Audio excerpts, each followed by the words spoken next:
What's up guys, it's Zach over here at AFS. Today we are going to go over all the tools required to wrap your car. We are going to talk strictly about wrap tools and what you need to get your car wrapped. Let's dive into it. Make a weird cut right there. Dude. To get your car wrapped. And then he looks at Joe. One more time.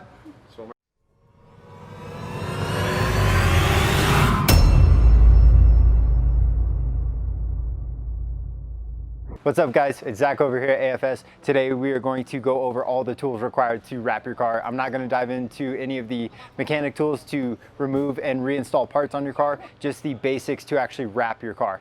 First, we have our prep. So we use a mix of degreaser and alcohol that we have to spray on the panel to wipe the vehicle down, get all the wax, tar, grease, anything like that off, along with the dirt. And to do the actual wiping, just a good microfiber helps prevent scratches. You don't want to use any terry cloth or anything like that because it will scratch your paint. This is going to minimize the amount of damage done to the paint when wiping. You always want to wash the car first though, because if you just try to wipe dirt off of a car, regardless of what solution you use, you will scratch it. So make sure to wash the car thoroughly before you do any alcohol prep. So once we have our panel and we go to set it on the car, we're going to use a combination of magnets and tape. So these are some pretty strong magnets here. This will hold the vinyl on the car where you want it. The tape, for full print jobs, we will actually use this for registration marks when we install panels that need to line up to a certain spot. For vinyl that we are just color changing, it can be used on trucks like the new Ford F-150s. They're all aluminum, so you can't use any magnets and you have to use tape to hold the panel in place. Once you have the panel in place,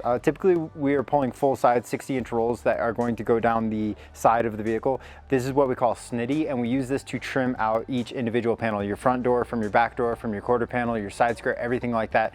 This is used, and obviously the blade is protected by this plastic on the bottom, so we use this instead of a OLFA blade to actually cut the panels out, because you minimize your damage or potential damage to the vehicle with the blade. So once you have your panel ready to be installed, depending on what we're doing, we will use knifeless tape. A lot of times if we're doing a color change, we're going to use our OLFA and actually hand cut the edges that we want. But this is very, very good for following body lines. If you wanted to do any sort of accent on a hood or something of that sort, knifeless is really, really good for that, because you can lay it exactly how you want it.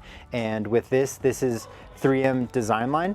You can actually curve it and make a design out of it. After you have that, you go ahead, you lay the vinyl over top of it, you peel it back just a little bit, and you snap it, and then that filament will actually cut through the vinyl. When everything's done, you go ahead, you pull that, remove it, and it will leave you with the shape that is exactly what you wanted.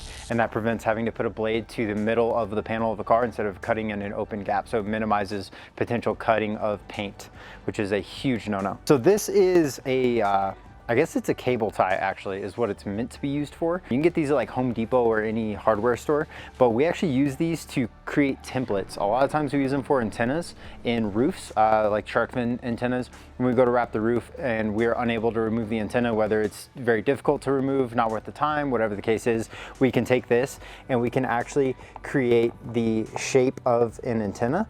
And as you go around, obviously there's just super rough shape.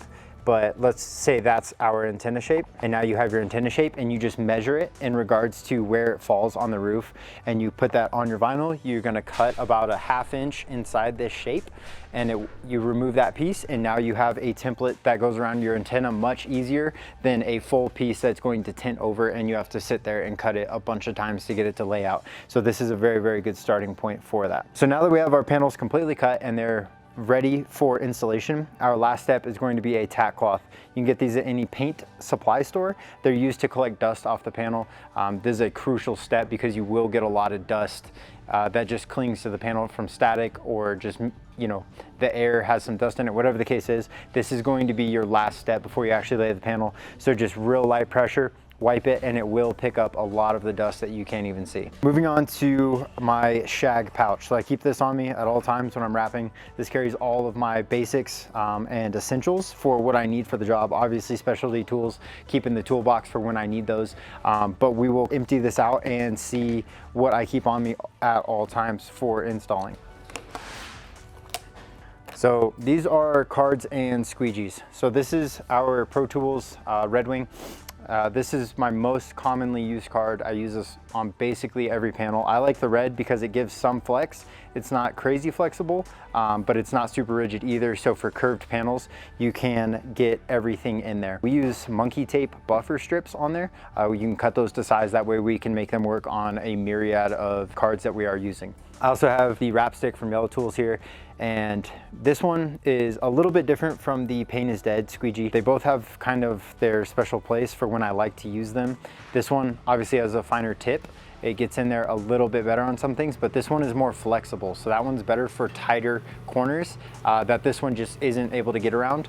This one does have a rounded edge though. So for very tight round corners, this one gets in there very, very nicely. The last one is what we call a quarter card. This, I don't use a ton, but it is very, very good for tucking gaskets. When you are tucking a windshield gasket or something of that sort, you can take this, pull your seal up, and then use a combination of this card, and you slide both. This one will lift the gasket up, this one will tuck the film underneath, and you can get one slide all the way across the roof to get the film under the gasket versus fighting it in little sections here and there. We have some tweezers. Obviously, when you have a very small piece of film in a tight spot and you can't get your fingers in there, these tweezers are very, very good to get that out.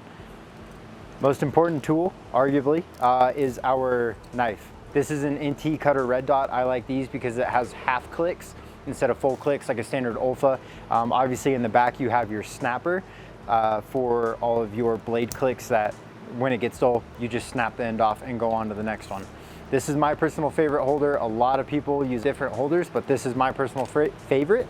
I keep a pocket screwdriver. We call these tunas. This is good for prying any small things off or whatever the case is. It's just very good to have on you whenever you may need it. And the last two things here are going to be tape measures. Got to have these on you at all times. So we actually have this pink little bunny one. This one is very good for measuring curved surfaces because this one that is a more standard tape measure is obviously rigid and will not conform. This one's good for walls, flat surfaces. This one is good for curved surfaces and also smaller because these top out at 5 feet and this is a 12 foot. That covers everything in my pouch for the actual install. Now, once you've done the whole install, either before the install, during it, whatever the case is, and you need to heat it, we use torches almost exclusively for the install. Reason being, they're much quicker, they're more portable, you're not tied to a cord that can scratch the car when you're leaning over the car. And we like to have a torch base on it because it makes it way more stable. Without that, obviously, they don't want to stand up very well. You run the risk of it falling over, hitting a car, damaging something else, whatever the case is. So we keep a base on there. There are few times where we cannot use a torch. Certain films such as chromes, textured things, matte films, you can gloss out with a torch because it's so much heat in a very focused area. You can gloss it out, so you do want to be careful with that. In those situations, we're going to work with a heat gun. This is much more controlled heat. It doesn't get as hot as fast, so you do not run the risk of melting, burning, glossing out, anything like that.